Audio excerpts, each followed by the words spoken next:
And I am back with another video. This is Joyce. Joyce knows who done it. And thank you so much for watching. I really appreciate that you guys come over to this channel and take a look and see what we are doing.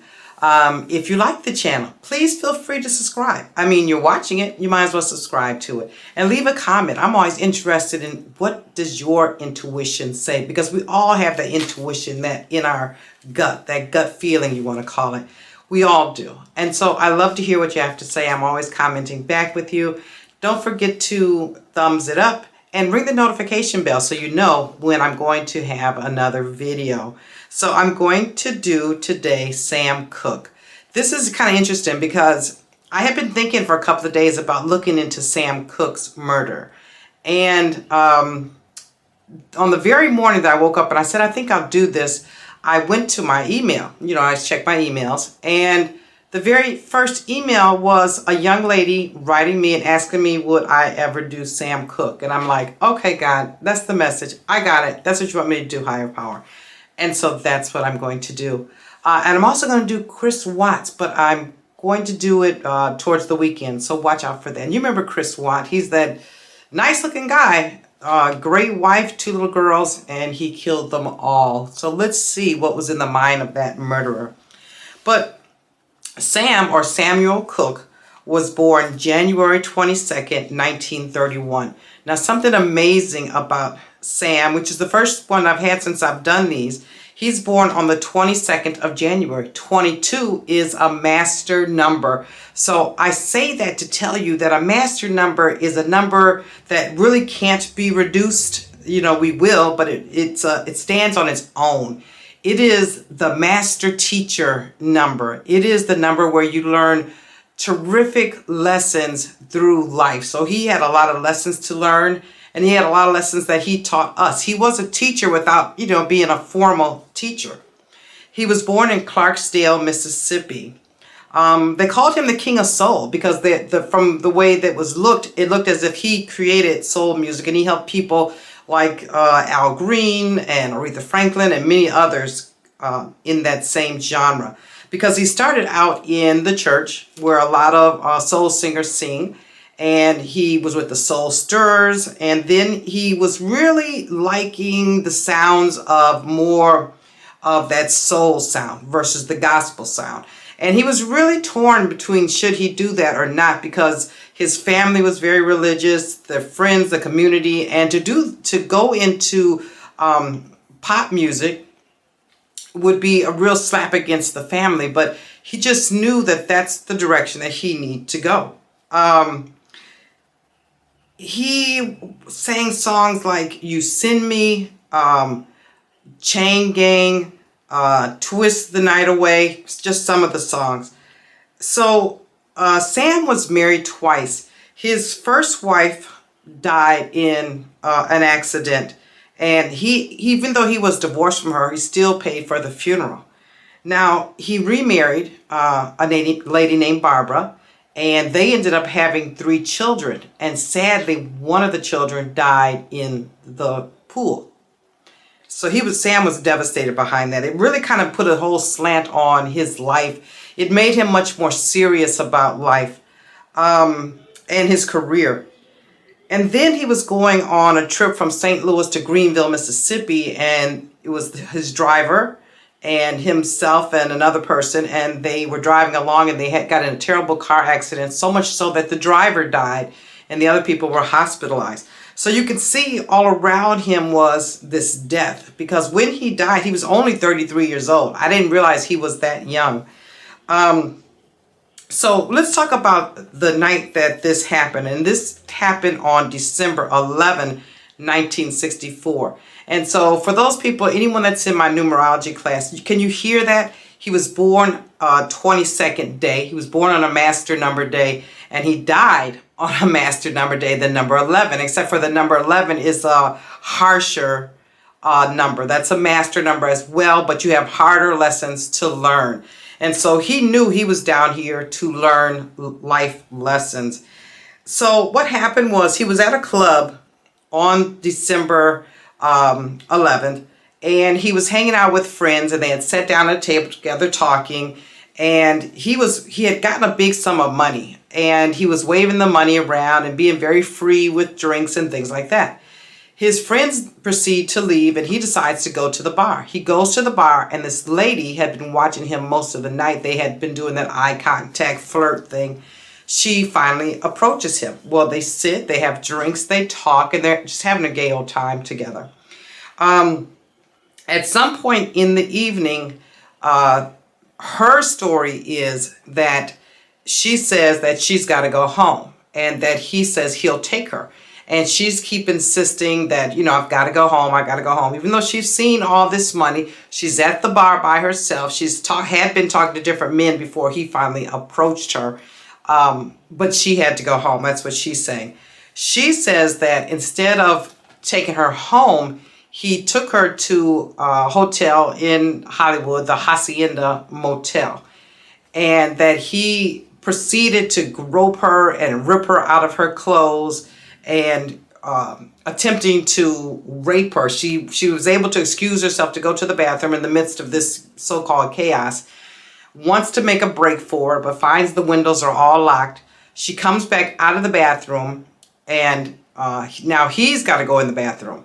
So then she says she grabs her things and inadvertently grabs his pants, and she runs out. Says she beats on the hotel manager's door at the motel to try to get some help, but the lady wasn't responding fast enough, so she ran down the street and started calling the police, saying that she had been kidnapped, but still had his pants and stuff, which she said she ultimately had hid them, which I don't even know why she would have done that, but she was not there when the police actually came and found him. That's what she says happened. Then we have the hotel manager. Her story, because she's the one that was there, was that at some point, someone is beating and bamming on the door. And she goes to the door, and it's Sam. And he just has on a pair of shoes and a suit jacket. He doesn't have any pants or anything on. And he's hollering, "Where's that woman? Where's that woman?" And the hotel manager says that she was afraid and she was shocked and she didn't know what woman he was talking about. And she started actually like hitting him over the head with a broomstick, and he supposedly was coming after her. This is her story. And that she ended up reaching for a gun, and then she shoots him, and that it's in self-defense. But there's been different, conspiracies about the story. The first one was that the hotel manager, her name was, I had to write it down, Bertha Franklin. And that was the hotel manager. And she supposedly was in cahoots with the lady he brought home. Eliza Boyer is her name. Because to come to find out, 1 week after Sam Cooke was murdered, that Eliza Boyer, the woman he was in the room with, was arrested for prostitution. She was never going to be asked to go home. She saw that money, period. And she was going to have that. But supposedly those two were in cahoots, and that Eliza was going to get the money and then bring some over to Franklin. And if Sam came in there acting crazy, Franklin was going to shoot him. Now, this is just alleged. This is just alleged. These are conspiracy theories. So that is one theory, that the two ladies were in cahoots. Now, the singer Etta James says that she went to see the body of Sam Cooke before the actual funeral. And she says that his head was almost separated from his shoulders. Both his hands were broke, fingers cracked, crushed. His nose was mangled off his face. Nothing, his physical appearance did not match what Eliza Boyer says is what happened, that he was trying to attack her. Etta James is saying that he was beaten before. And so conspiracy number 2 is his manager, Alan Klein, had a record label. And Alan, it was really Sam who'd got the record label going with the help of Alan. And Alan was trying to take it over.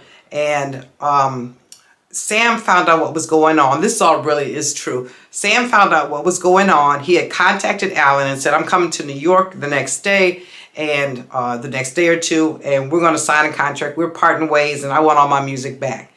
Well, Sam was never able to get his music back because he was killed. And so it's alleged that Alan Klein had people go to the hotel and that he was in cahoots with the Bertha Franklin, the hotel manager, and that she knew people and they got people to beat him up and threaten him, and that it was actually those people who killed him, these thugs that came and killed him that worked for Alan Klein.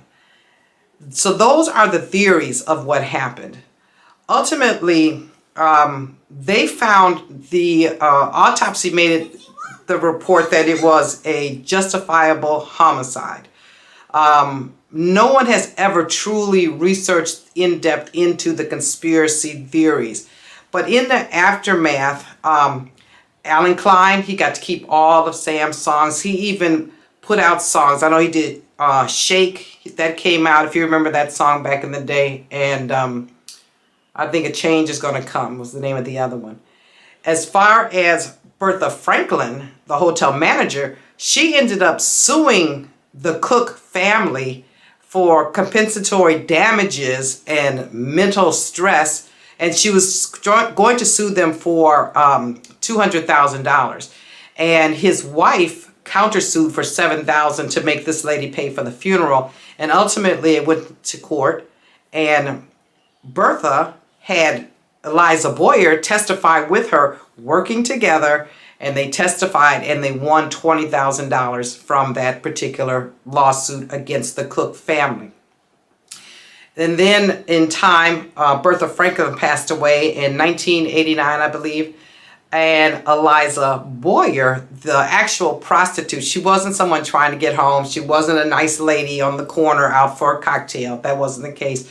She was a prostitute. She saw all that money. She knew it was Sam. He was a very attractive man. Anybody would know him coming in. He had a big type of personality. And what she ended up doing was getting with some guy, and she ended up killing this guy, and they charged her with second-degree murder, and she went to prison for 25 to life, and I don't know what happened to her after that. So what I want to look at is, which one did it? Was it Alan Klein, or was it actually Bertha Franklin? So let's check it out. The first thing I want to look at is Sam's birthday. It was January 22nd, 1931. Like I said, that number 1 explains to you why Sam did not want to stay in gospel music, but wanted to do his own thing. It's a number 1. And a number 1 makes him very independent. He can lead himself. He can lead others. He's going to do what he wants to do. And even though it was against the family wishes, and they were very upset, he decided to go into pop soul music. That's that number 1. That number 22, it was lessons. And he had to learn about money. He had to definitely learn about death. There was death all around him. He had started his own business, and people were really upset about him starting that. He looked to Alan Klein, who ended up being who was his manager, helper, to help him get a foot in the door as a black man. But all the while, Alan was taking advantage of Sam. But that number 22 tells you that he was a master, and he was a teacher, and he had courage, and he would step out and do things with his music and make money for himself with his own music versus let some other company have that. Looking at what life year, his path he was on in 1964, because that's the year that he died, December 11th, 1964. He was in a number 7 year, and that started January 22nd. And he was just coming out of that because he died December 11th. But if Sam had gotten quiet, stayed still, because that's what number 7 life is. It's about being still, being quiet, staying out of trouble. Okay, guys, you know I gotta get my bubble. I have to. Okay.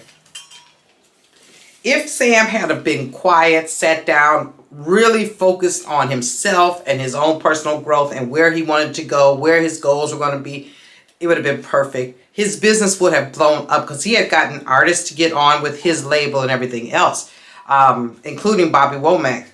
But he didn't. And then the obstacle came in his way to say, you're done. Time for you to go. And now I took a look at his cards and I wanted to see what would come up for him. And this card jumped up right away. And this is the 8 of Pentacles. And that's like him. It's him telling me he was working. He was focused on his work. He wanted to get better. Not his singing, his business aspect. The singing he had on lock. The business aspect was with his label and getting more artists on and getting funding. And that's what he was working on. And the next card that came up after that is the Queen of Wands. Yeah. That's that lady. That's the Bertha right there. That's her, the manager at the hotel that popped up in his life with the other lady, the prostitute, Eliza Boyer, bringing her around. This was like a whole circle effect. And there she is right there, Bertha Franklin. And what did Bertha do? Ace of Swords. She is the one that killed him. Bertha did it. So we can put somewhat the conspiracies away. I'm going to say put it away. I don't know how true and honest Etta James was, because this is just alleged. This is just conspiracy. But he's telling me that it was Bertha Franklin who ended his life. Yeah, and then he's got the number 7 that he was on top. He was on top. That's him telling us, she killed me while I was on top. And ultimately, he's got the happiness card that said, don't worry, I'm happy. I'm happy. When people pass, we always look at them and we are feeling sad and we are mourning. And of course, that's someone moved out of our life. But it ended up, it was Bertha. It was about the money that he had made, because he's telling me that he was working and he was making good money. And Bertha and Eliza were in this together, and Bertha killed him, period. That's why Eliza defended her at her civil suit trial. That's why Eliza took his pants and ran out of the hotel. Eliza took those pants to Bertha Franklin, the manager at the hotel, and split the money, or gave her the money with an intent to come back. That's what happened with Sam Cooke. Much love, artists. And guys, I wish you a lot of love, peace, happiness, and we'll see you next time.